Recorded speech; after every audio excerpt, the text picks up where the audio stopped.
قال يا إبليس ما لك ألا تكون مع الساجدين قال لم أكن لأسجد لبشر خلقته من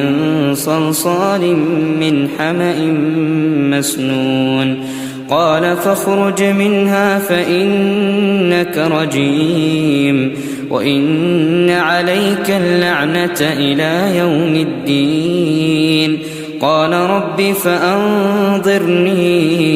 إلى يوم يبعثون قال فإنك من المنظرين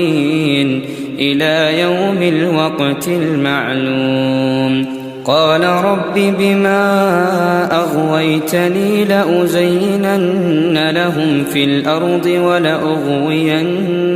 أجمعين إلا عبادك منهم المخلصين